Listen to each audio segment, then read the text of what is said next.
Good morning, and welcome to Redeemer Lutheran Church. I'm Pastor Gary Lodeholt.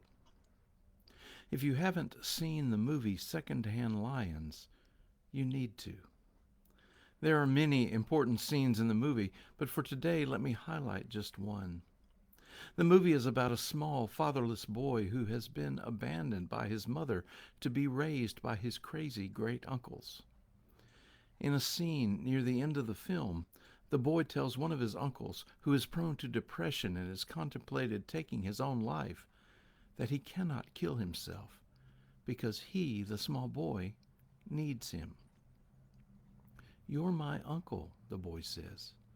"I need you to stick around and be my uncle." The faithfulness of love will shape and constrain the freedom of action. That's an important story that helps us understand that love can place limits on our freedom. We can have perfect freedom to do whatever we want, but then love shapes what we do for the good of others. One of the important points in the Bible is that we are free from sin and free for love. After eating at an overcrowded seafood restaurant last week, I have been led to exploring stories of Jesus and fish for our focus this week. Our story today helps us understand that point about freedom being limited by love. It's an odd story, like yesterday, not a story we talk about very often. The end of it doesn't sound quite right, a little bit of self-serving and unlike Jesus. Nevertheless, here is the story in Matthew 17. Jesus has just come down from the mountain of the Transfiguration, where he shone with heavenly glory and spoke with Moses and Elijah.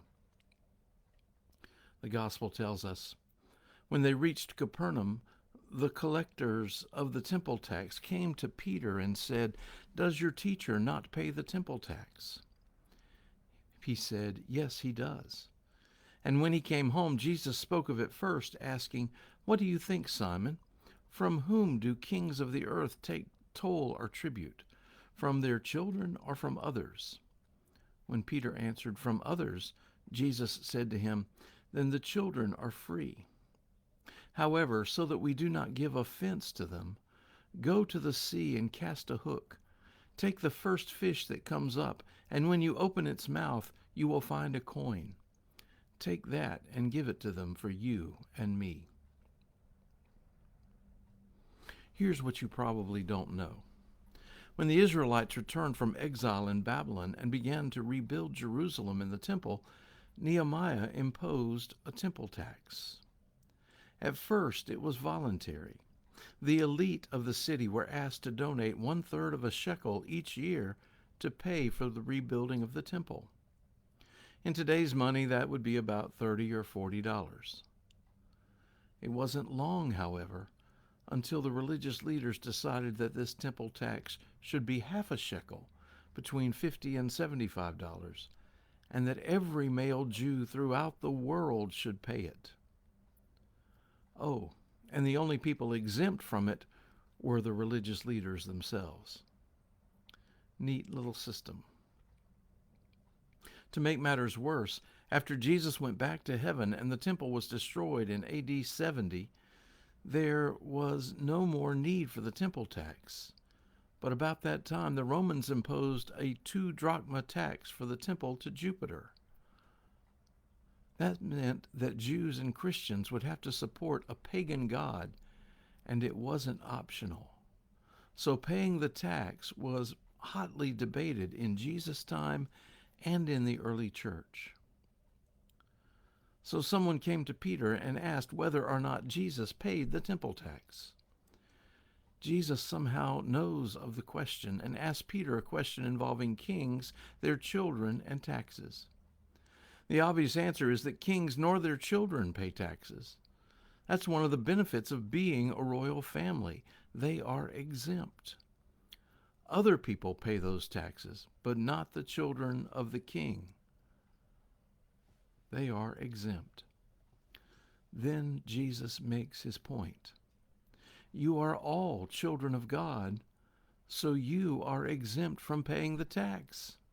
You are part of the royal family. You are free. But before you rejoice at that, then Jesus goes on to say, but so that we don't cause offense to anyone.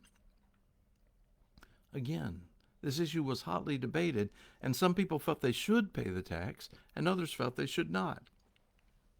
Jesus knew he was free from paying, but in order not to cause offense to those who thought the other way, he sent Peter to catch a fish that would have a coin in its mouth that he should use to pay the tax. So interestingly, Jesus has it both ways. He pays the tax, but not with his money. However, paying the tax and the fish with the coin in it isn't the point of the story. No, the point is that while Jesus was free, his love for others led him to ensure the tax was paid. He limited his freedom in order not to be a stumbling block for others in their faith. That's an important thing for us to consider as well. How are our own actions harming or helping the faith of the others around us? There are all sorts of good reasons why I might want to cut the grass at my house on Sunday afternoon. Church events may be over and I might not have had time to cut it earlier. Sunday is, after all, a work day for me. But no matter what, I don't cut the grass on Sunday. My neighbors know that I'm a pastor, and I don't know where they are in their faith or how seeing a pastor cutting grass on Sunday might cause offense for them in their faith. So I limit my freedom to cut grass in love for my neighbor. Now, that's just a silly small example of how we might all consider our actions, not just on Sundays, but every day. How are the things we do and say helping or harming another in their faith? How can we focus more and more on building them up? In what ways should we limit our freedom in love? I saw something recently that made the point that we aren't all in the same boat. Some of us have yachts, and others of us a dugout canoe. But we are all in the same storm. We are in this together, and our choices should be marked by our love for one another. We live by the law of love. Thanks for watching, and remember to let this day belong to God.